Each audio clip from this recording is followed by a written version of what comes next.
your listening enjoyment, John Lund as Johnny Dollar. Roger Stern, Dollar. Oh, hello, Mr. Stern. What can I do for you? We insured Jonathan Bellows. Somebody tried to kill him. Is that the Jonathan Bellows? The industrialist. Yeah? His wife went to the police, but Bellows refuses any protection. Doesn't seem worried. Considers the potential assassin just a crank. Well, what do you want me to do? Look into it. We insure Bellows for $500,000. I suggest you talk to his wife first. She's staying at the town apartment, number 1 Park. Mrs. Edith Bellows. She'll expect you.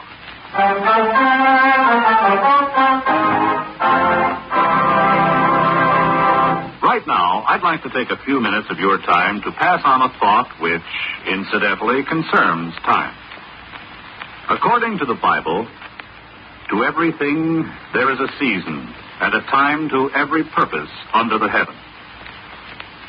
We all agree on that, I'm sure. And we'll also agree that the regulation of time also depends on the season. For example, did it ever occur to you who decided where our 4 time zones in America should be exactly? Well, back maybe 75 years ago, there were about 150 different time zones which were set up according to the whim of the local inhabitant. Most of the time was called sun time, and there could be 15 minutes difference between the clocks of 2 towns only 10 miles apart. So, to get rid of the confusion, the Interstate Commerce Commission was established.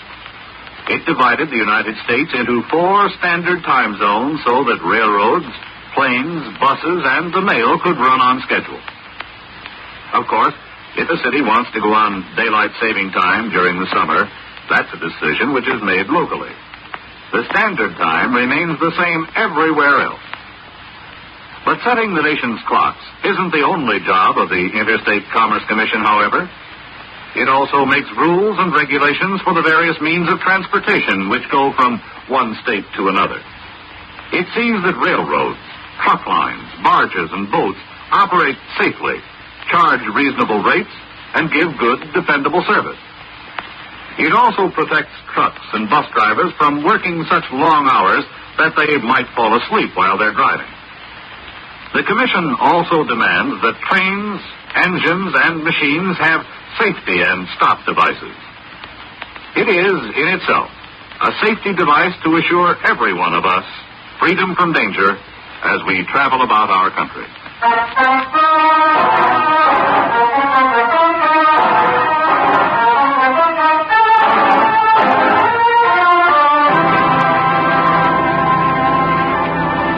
Expense account submitted by Special Investigator Johnny Dollar to Home Office, Intercontinental Indemnity and Bonding Corporation, New York City. The following is an accounting of expenditures during my investigation of the Jonathan Bellows matter.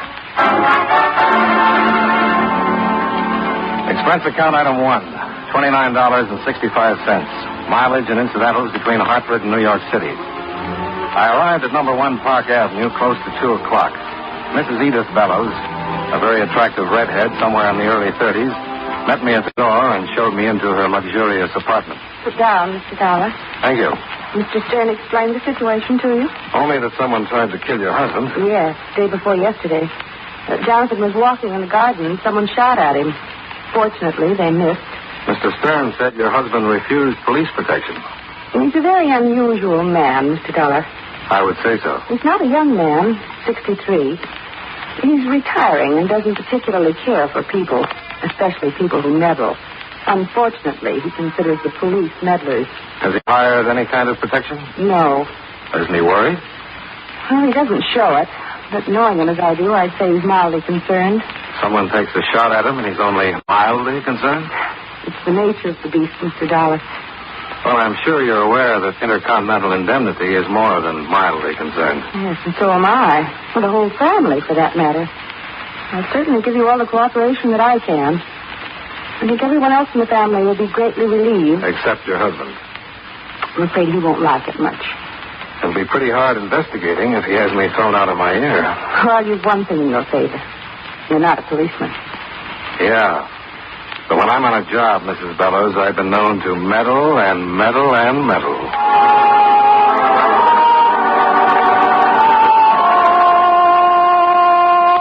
We talked some more about Jonathan Bellows.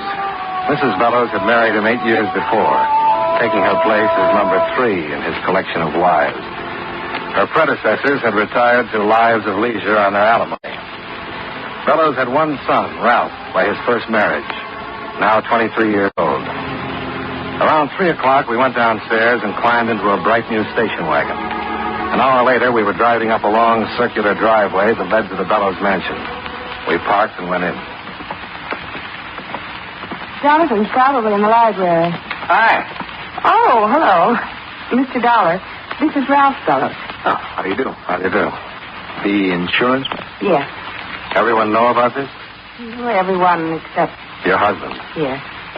He's in the library with Professor Wilt. Gonna blow a fuse. Gonna be funny, huh? Well, in a way, yes. You might not get much of a laugh out of it. Uh-huh. Ralph, that's not very considerate. Well, it's the truth, and you know it. The old man's going to take off like a skyrocket. And I personally think it's very funny. I'm not being vindictive. I'm just being honest. Look, Mr. Dollar, I haven't anything against you. I don't even know you, but my father's a tough, bigoted, unreasonable old man, and I've had to put up with it all my life. Ralph. Well, it's the truth.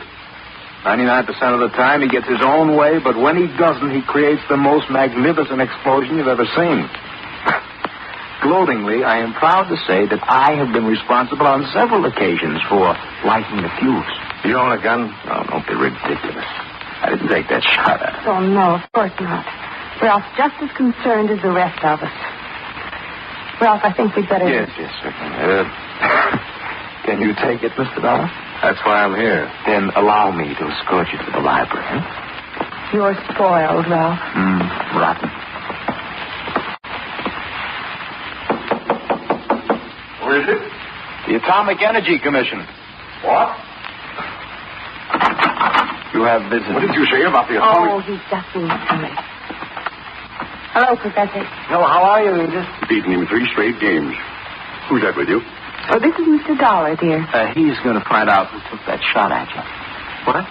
Now, John, he's an insurance man. Insurance man? I'll just sit over here. I'm with Intercontinental Indemnity. What are you doing here? Who sent for you? Now, John, be reasonable. I want to know who in blazes... John, I don't get it. You stay out of this. Young man, who told you... I was retained by Mr. Stern. I didn't tell Stern to send anyone over here to meddle in my affairs. I brought him here. You did? Why? Because we're all worried. Edith, we've discussed this whole thing. Jonathan, if you don't take it easy... Shut up. Get out of here, Mr. Dollar. Get out. Jonathan, please. Are you going to get out of here? Possibly. But stop looking like you're going to throw me out. Young man, just let me tell you. No, I've got a better idea. Sit down. What? Sit down. Why, you young... Now, sit down. Ralph, be still. I've got something to say, and you're going to hear me out. Look here, Mr. Dollar. You've got no right. Who are you? Professor Wilt, Johnny Dollar. Okay, Professor. I'm going to say what I've got to say, whether you think I've got any right to or not. If you want to listen, you're welcome. Well, thank you. Young man, if you have something to say it and get out.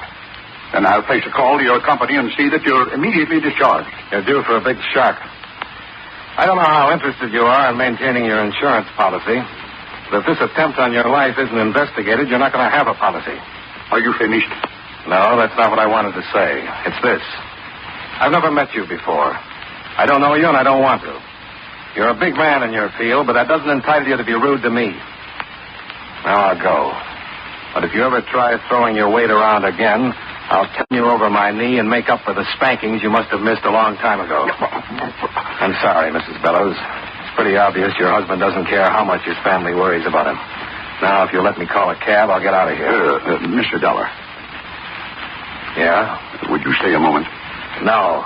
Confounded young man, now who's being rude? Compared to you, I'm still in the bush leagues. Would you please stay for a moment? I'd like very much to talk to you. Please. Mr. Dollar. You'll be miserable. And you keep your mouth shut, Ralph. Yes, Father. Well, Mr. Dollar. Okay. If you'll excuse us, I'd like to be alone with Mr. Dollar. Certainly, dear. We'll finish the game later, Professor. Of course. And I want to see you later, Ralph. Of course. Sit down, Mr. Dollar. Let's keep it this way. I'm still a little nervous. How much do you know about this shooting? Only that someone tried it on you. Mr. Dollar, I know who took that shot at me. You do? Here. Read this letter. I missed you in the garden. I won't miss you again. You'll pay for Ashanti? Ashanti. It's in Africa. 30 years ago, I was in the mining business. I had a partner, Frank Victor. We didn't get along, and there was an argument one day in the mine. It was quite a scrap, and there was a cave-in. I got out. Frank didn't. There was an investigation, and I was cleared. Why are you telling me this? Because I've decided to trust you. I'm not particularly fond of you, but I believe that you can get things done. I'm working for the insurance company, Mr. Bellows. Certainly, but as I'm sure you must have gathered, this sort of thing can create some very unfavorable publicity. Do you think this Frank Victor is alive? He must be. I've never told anyone of this incident. Well, there were certainly other people involved. What happened? Yes, but no one who was out to get me. Why would anyone else but Frank Victor want to kill me? And he didn't kill you. Maybe it was someone who knew of the accident. But what would he have to gain? Blackmail, maybe? I told you it was an accident. Sure. But maybe someone figured they could scare you into believing Frank Victor was still alive. Out to kill you. You pay over enough money and... Not on your life. Not my life, Mr. Bellows. Yours. But why wait this long? 30 years. I have to admit that kind of stops me. You've been a big man in the business world for a long time. Nobody'd ever have any trouble locating you. What do you intend doing first? Going back to New York? Why? Oh, lots of little things. Mr. Dollar, as long as I have taken you into my confidence... Mr. Bellows, someone took a shot at you. It might happen again and you might be dead. Now, if you want me to prevent something like that, you'll just have to trust me. My wife drove you here? Yes? Then you need a car. Take the station wagon. Well, now, when do you think you'll be returning? Probably tomorrow. Well, you can stay at the town apartment. I want to be in touch with you. You might just as well take advantage of the empty apartment at number 1, Park Avenue. Yes, I know. I'll see you tomorrow.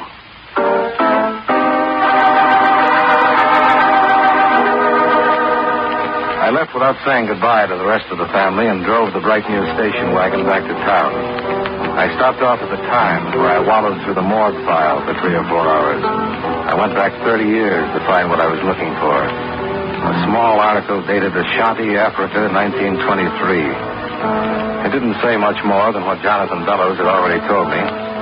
It mentioned the mine cave-in and a pending investigation into the death of Frank Victor, Jonathan Bellows' partner. In an edition dated 3 weeks later, I found the account of the investigation, and it verified Bellows' story about the verdict. Satisfied, I left the newspaper and drove to number 1 Park Avenue, where I received a royal greeting from the doorman, who informed me that Mr. Bellows had phoned to make sure I had everything I needed.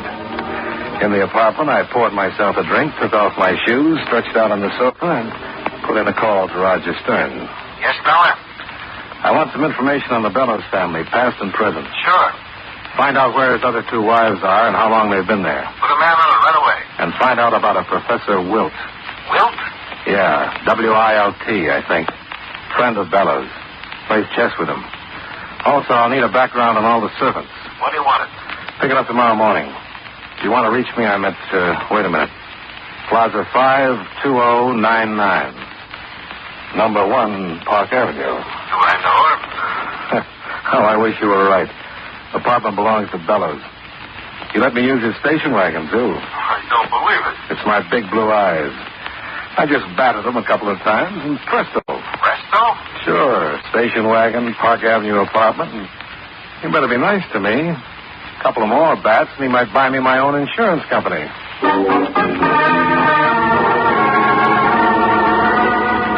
Expense account item 2, $7.50, dinner.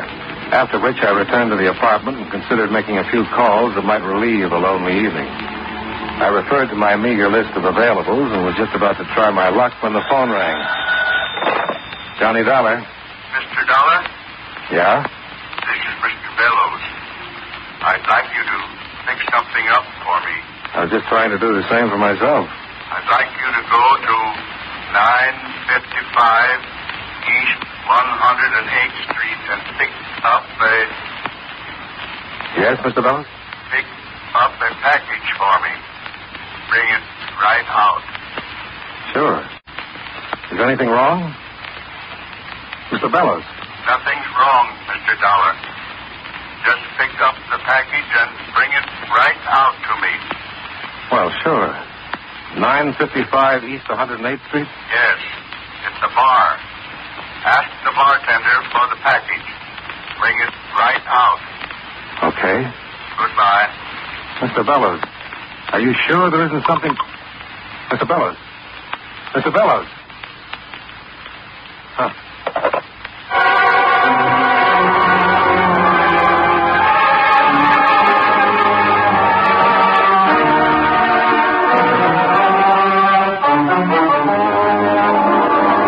And now, with our star, John Lund, we bring you the second act of Yours Truly, Johnny Dollar.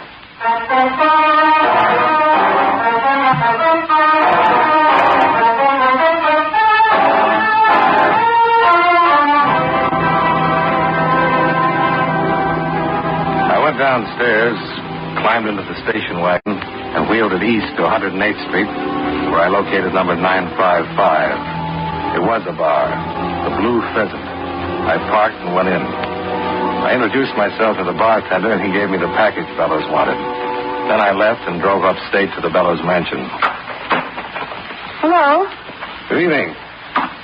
Where's your husband? Well, I think he's still in his study. He was a little while ago. You going out? Yes, to see some friends. Where's Ralph? Well, he went out just after you left this afternoon. Jonathan gave him a pretty harsh scolding. Uh-huh. Been shopping? Package for your husband. Called me about an hour and a half ago. Wanted me to pick it up.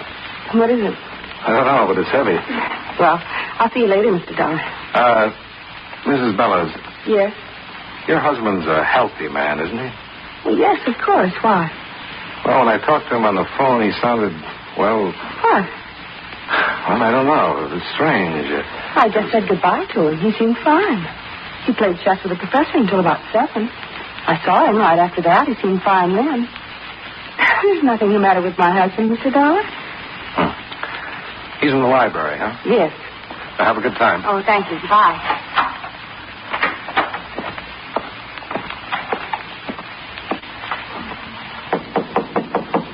Yes? Good evening. Yeah, I thought you weren't coming back till tomorrow, Dollar. What? You said when you left you weren't coming back till tomorrow. But when I talked to you on the phone... Talked to me on the phone? Yeah, when you asked me to pick up this package. Package? Yeah, here. From that bar. Oh, yes, the package. Mr. Bellows. Give me the package. What's wrong with you? Nothing's wrong. Just give me the package. It's very important. I've got to open it. Okay. You're sure you're all right? Mr. Bellows.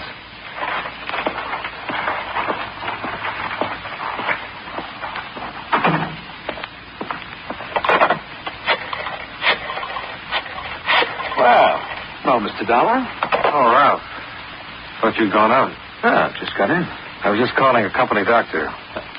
Doctor? I think there's something wrong with your father. What do you mean? He called me about an hour and a half ago. Told me to pick up a package. I just brought it in to him, and he acted like he never even phoned me. Well, maybe he didn't. Maybe someone else. But when he saw the package, he seemed to know all about it. It was odd. It was as though I suddenly wasn't even in the room. He took the package. It felt like the whole building was coming down around my ears. Ralph and I were thrown back against the wall. And by the time we got up, the library was a smoking black hole. Dad! Jonathan Bellows had been blown to kingdom come.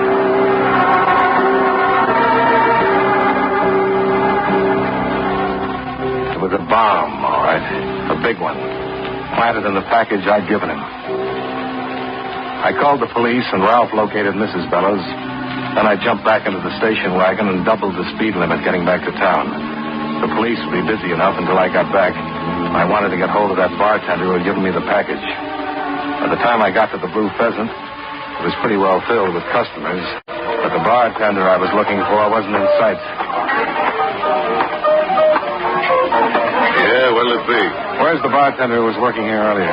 He gets off at 8. Where does he live? Why? I'm collecting addresses. Now, where does he live? You collect addresses. I collect wise guys. Beat it. Look, friend, that bartender is mixed up in a killing. What? Murder. He's a bad boy. Now, you want to give me his address, or do I make a call and flood this place with cops? Murder? You know, when someone dies the hard way and society frowns. Now, come on. What's his name? Where does he live? Earl Phillips. 588 East 157th Street. Thanks. You've been just wonderful. Well, look, I didn't know it was anything like murder. Honest, if I'd have known, I wouldn't have given you any... Please. I'm getting all choked up.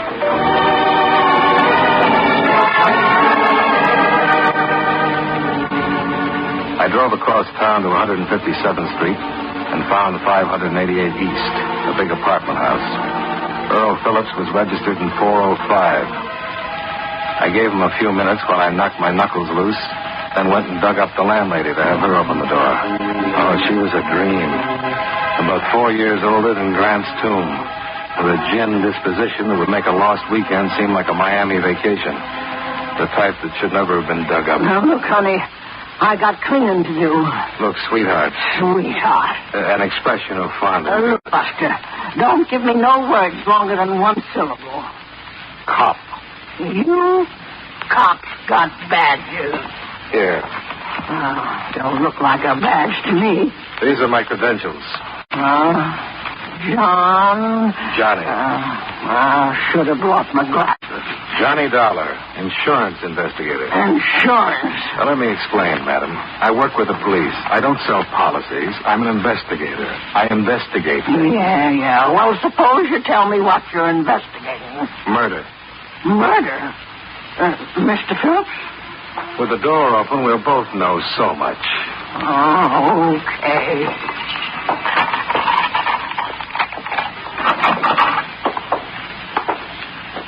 Turn on the lights. Oh, my land's sick. Yeah, mine too. Is he? He sure is. Still warm. I'm not interested. I need a drink. Did you see him come in? No. You see anybody else come in? I've been in my apartment all afternoon. I'm going right back there. Come here. Do I have to? What's in there? Where? Another room. A bedroom. What are we whispering for? In the other rooms. Why? Answer me. Bathroom. Fire escape. Huh? Where is it? Oh, end of the hall. Please, Matt, what are we whispering for? There's some blood leading to that bedroom. Take it easy. Go downstairs and call the police. Go down to the police and call stairs. No. Call the 15th precinct. It's closer. I got it. Goodbye. 15th precinct. 15th precinct. Yes. Ernie Phillips, the bartender who'd given me the package with the bomb in it, had been stabbed to death. There were several drops of blood leading to the bedroom door. There was a good chance the killer had been surprised and couldn't get out. I went to the door and tried it as quietly as I could. It gave, and I kicked it open. He was standing right by the door, and he had a knife. Drop it. No.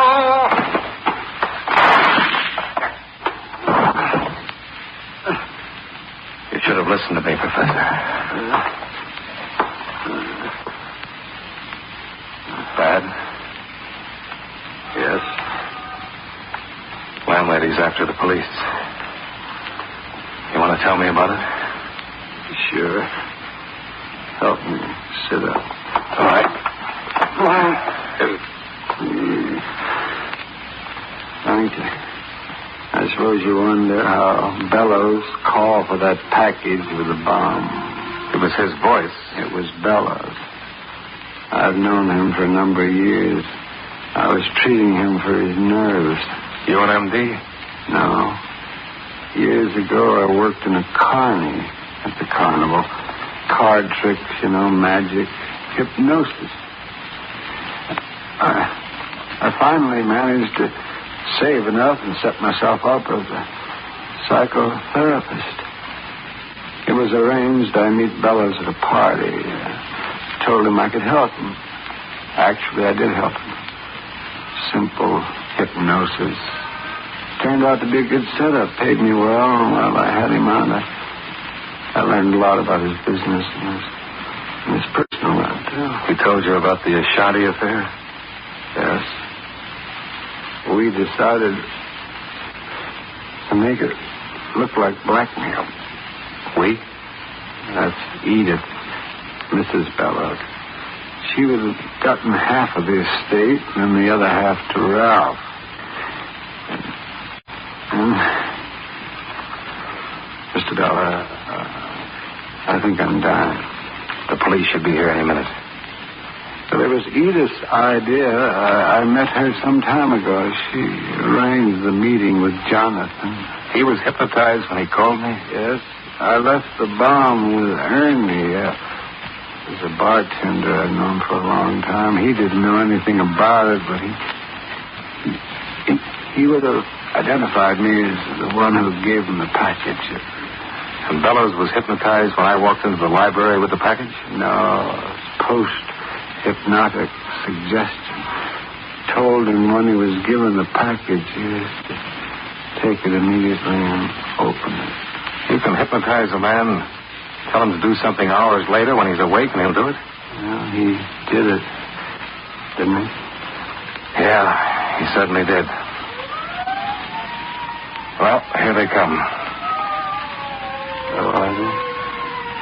How do you know? Sirens. Can't you hear them? What's that? I said sirens.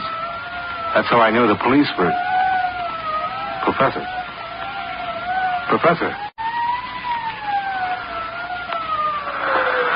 Well, he wouldn't have liked the sound anyway.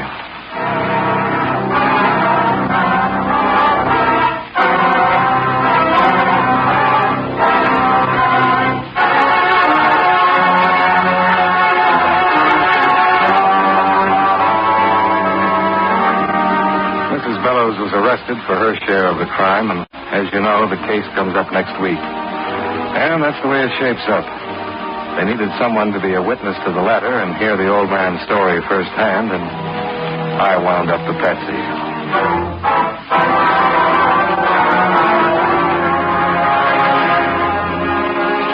Expense account item 3, $141.80.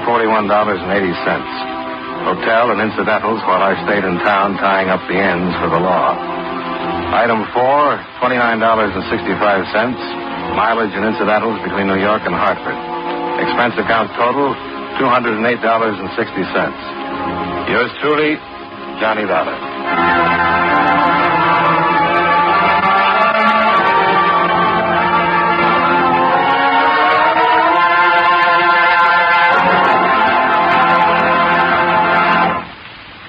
You know, many great men have attained the highest office in our land, the presidency of the United States. Can you guess the name of this man? The son of a Baptist minister, he entered Union College at Schenectady, New York, at the age of 15. He was the fourth vice president to become president through the death of the chief executive. One of his first acts as president was the signing of the Civil Service Act. The territory of Alaska was organized during his administration, and standard time was adopted throughout the country. If you don't know his name by now, here are 2 more clues. While he was president, the American Federation of Labor was organized, and the Brooklyn Bridge was completed. Who was he? Chester Allen Arthur.